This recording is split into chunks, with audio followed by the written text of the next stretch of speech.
Several months ago, I completed a Grand Canyon rim-to-rim hike in one day. And I've been wanting to do a video kind of recapping how I prepared for that trip and how I trained, the gear I used, and the nutrition that I took along with me, and any tips I would pass along to other people. Now I know there's other videos like this that you could be watching. I think it's really smart to watch several people's videos. So I'm gonna kind of recap from my perspective.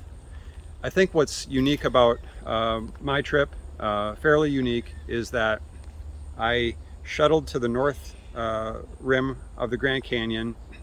I camped in the campground and then carried all of my camping stuff across the Grand Canyon. So I'll tell you how I prepared and how I pulled it off. A little recap of the trip I made. It was in early October. I took a shuttle from the south rim to the north rim, and I got there about 6:30 p.m. I immediately set up my tent and bought some food at the general store right there at the campground, and I ate that. Went back to the tent to settle in early, and woke up at 4:30 a.m. To 37 degrees Fahrenheit. So I had my layers on, I packed up and got to the trailhead and start hiking towards the south rim. Once I got to the river, I chose to go to the Bright Angel Trail, and I finished in 14 and a half hours at the south rim.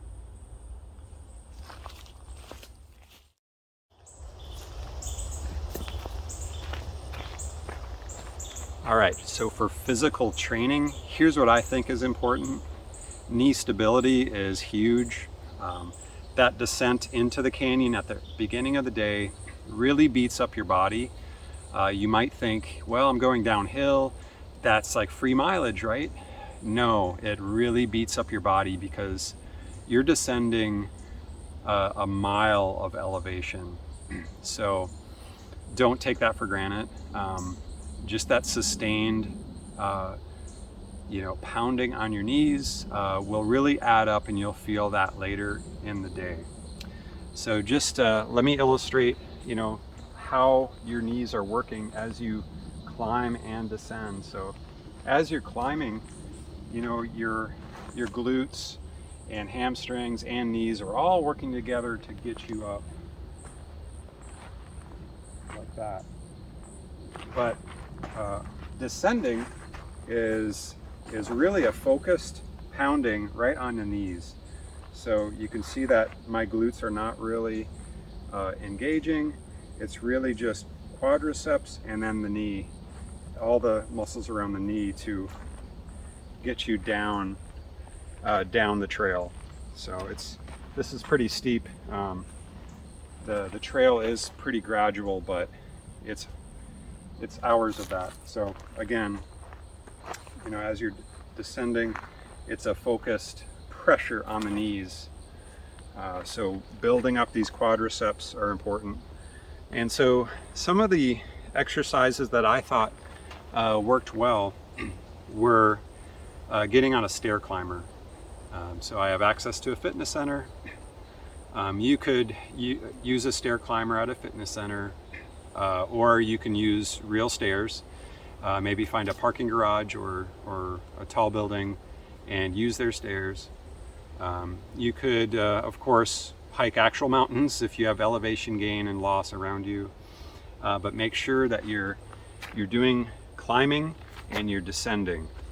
Now, a tip on the Stairmaster to focus on the knee stability is I turned around on the Stairmaster, and as the stairs are kind of revolving like this,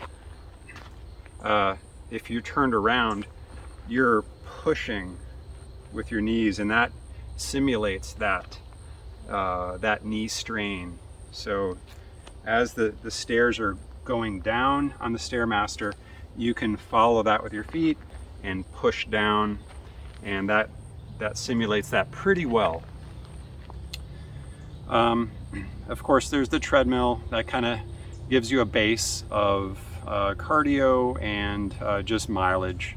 I think that's good, but better yet, hike on dirt, so that all these muscles that surround your calf right here and go into your foot, all of those stability muscles are built up and ready for it. And that was actually an area where I thought that was a little weak in, was those stability muscles. The next morning, all those muscles were just jelly.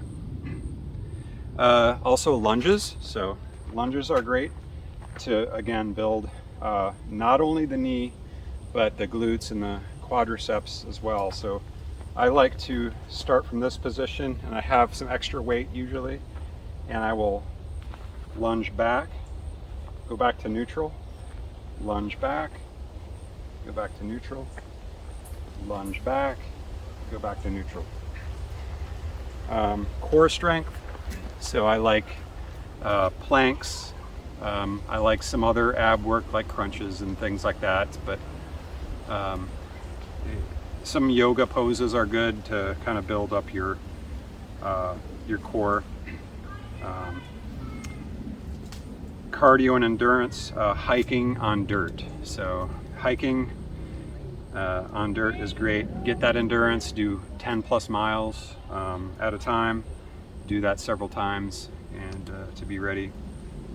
Biking, just for the cardio. If you have a bike, hop on that and just kind of, it allows you to mix up your cardio a little bit. And running is great. I've seen other people recommend running, and I did some of that too. And what went wrong for me is lack of stretching. So particularly the hamstrings got tight. I built up a lot of strength in my legs pretty fast in that training regimen, and they just got tighter, and my back started having some aggravation, lower back, and once I caught up with my stretching, it kind of subsided. So don't forget to stretch. And that's the training recommendation I have for you.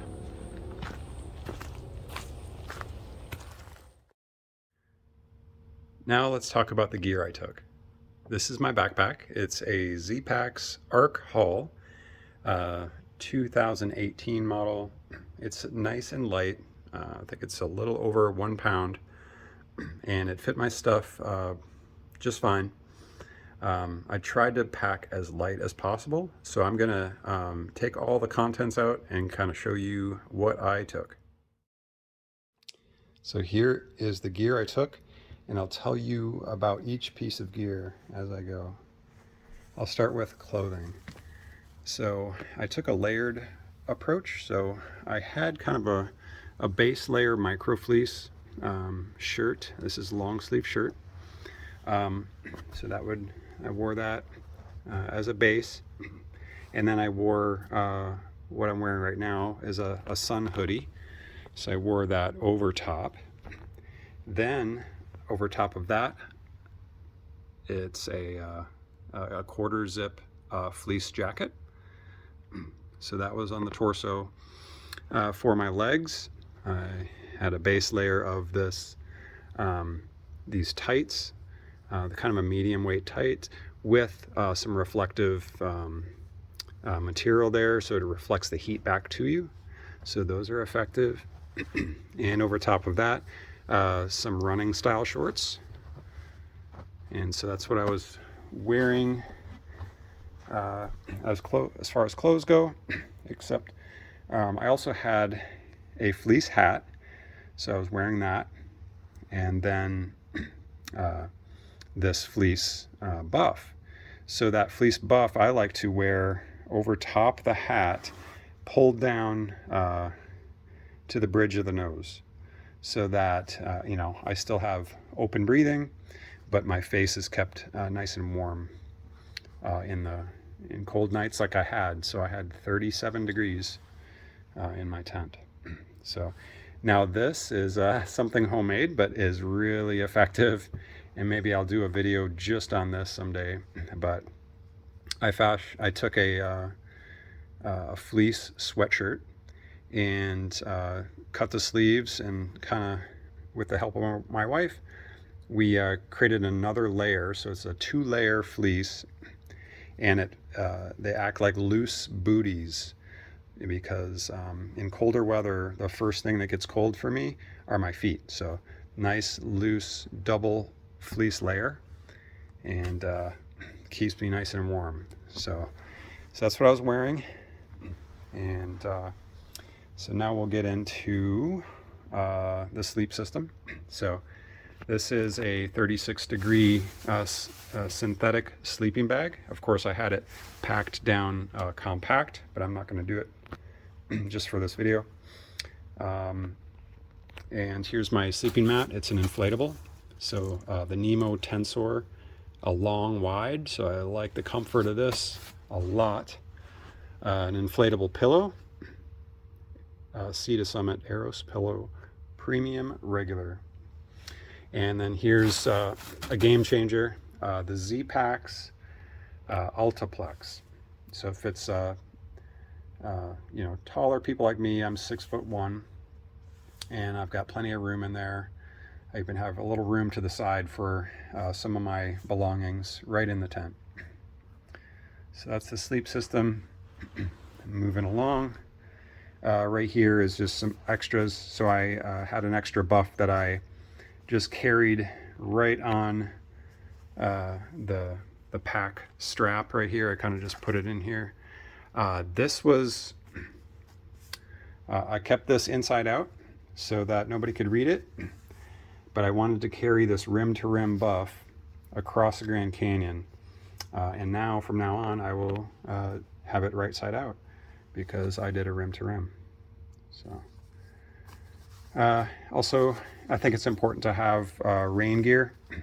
So it's usually pretty dry, but rain gear is always helpful to keep, if it's windy, if it does rain, things like that. That just keeps your body heat in, and just it's pretty important in terms of survival. If things go sideways, rain gear is always a good idea. And these are the Frog Togs rain jacket and rain pants. So I had full body coverage, plus all those other layers. I think, made me pretty well prepared. Had a little a kit here for if I needed to use the restroom, so to speak. And then this isn't exactly what I took, but this is like a little medical kit, toiletries and things like that. So some bandages, some medical tape, and other things, just in case. And I had some other minor toiletries with me as well. Okay, let's talk electronics. So this is a power bank from Anker. So I thought that was important, since I had a few different pieces of electronics that I wanted to make sure I had plenty of power for, especially this headlamp. Just make sure I can get out of the canyon.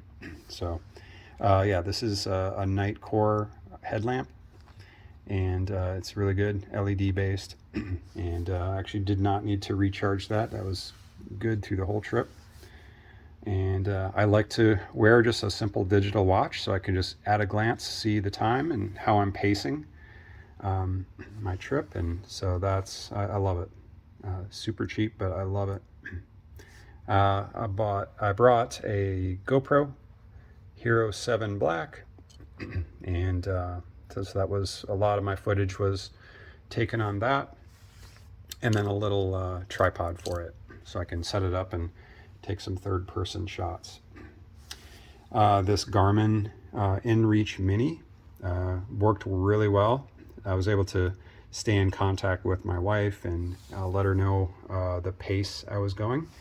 And so I just kind of wore that again on the strap of the backpack right here, so I can easily monitor it. It allows you to send texts and some canned message or predetermined messages, and so I kind of set up some messages for each of the milestones along the way, and I would just hit that button, and it would send a text on my pacing. So really cool. This is a food bag that I always take on my hiking trips. So this had food in it, and I'll go over food in a minute. And then this was the backup water filtration that I had. So I was able to just use the water in the taps along the way, but I had this, and I really recommend you also have something like this. So this is Catadine Be Free, and this one's the 1 liter size. So I think that's it in terms of gear. It was about 15 pounds all in, including water and food. So I had 2 1-liter water bottles, one in each pocket. So that's very important, just to have plenty of capacity for water.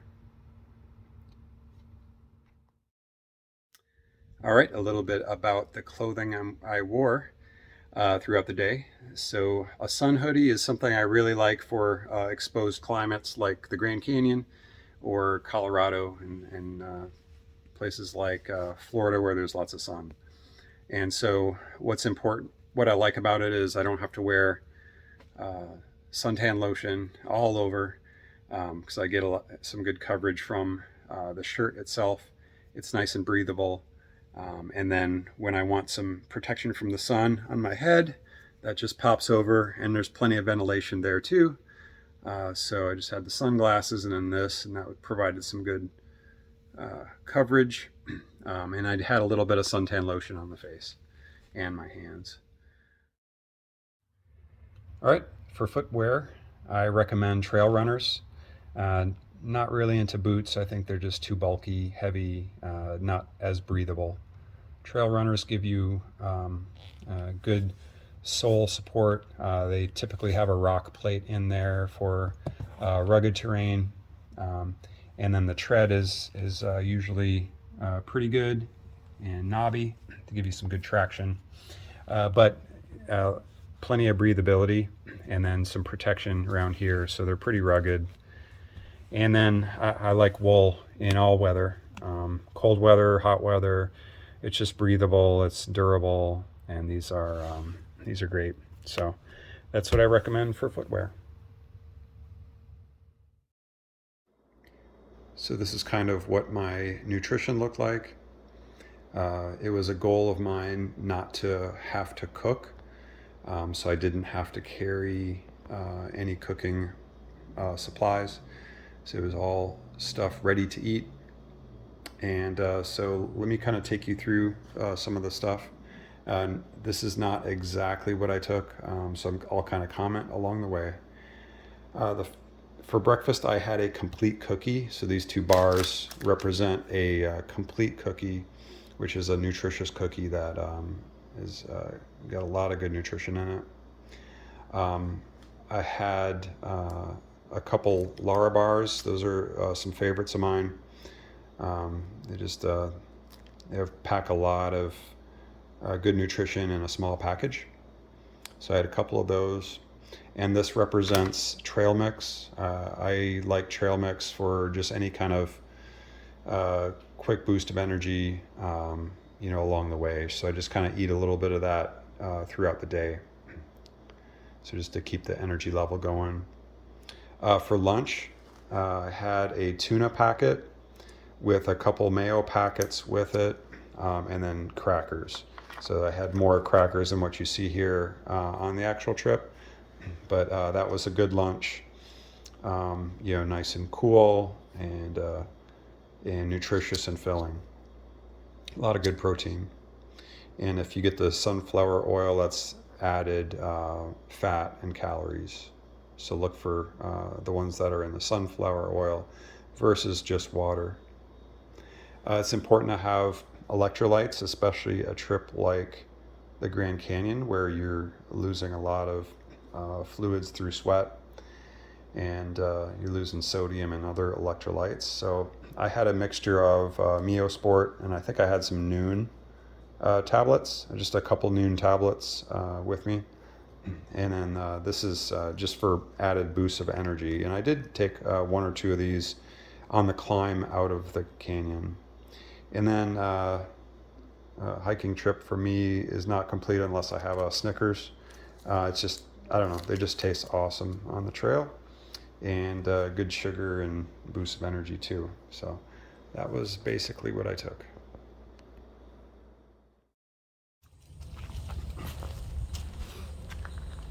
Okay, let me recap the tips and recommendations I have for you as you prepare for a trip like this. I would say research, lots of research in terms of how to prepare. Watch other videos like this. Don't just watch this, watch other people's videos and get the different perspectives, because they did their trips at different times of the year. They had different logistics or whatever. So just kind of get those other perspectives and make sure that you're as prepared as you can be. Do a lot of research into the Grand Canyon's website and the status of the trails and the facilities, like their pit toilets, and most importantly, their water taps, just so you can understand what's going to happen that day. I would say from a training perspective, you need to focus on the following things: leg strength, particularly the knee stability, and all the small muscles around your calf, to stabilize your legs, the glutes and hamstrings, the quads. All of those muscles are working together to get you down the canyon, which is a big deal, and then later get you out of the canyon when your legs are really tired. Core strength, so that's an important piece because everything, it branches from your core, so work on your core strength. I would say endurance is key, and it kind of fits with these other aspects of your training. So I'm talking, do a 10-mile hike or more, do several of them during your training regimen. Jogging is good, running's good. I would say some biking just for the cardio of that, and stretching. And that was something that actually bit me, is my legs were getting stronger pretty fast, but I didn't have the stretching to go with that, and so my back kind of suffered for a little while. Pack light, so you don't want to have a 20+ pound pack. That's tough to do that kind of mileage unless you're used to it. So pack light, but do not skimp on nutrition and other essentials. So obviously nutrition is important to get you across because you're hiking all day.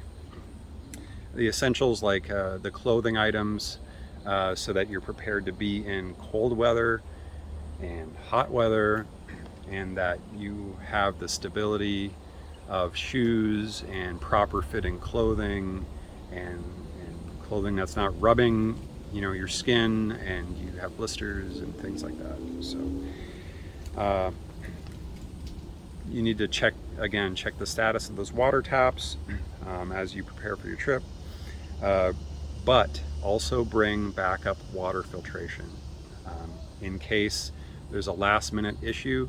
You still are able to fetch some water and filter it, and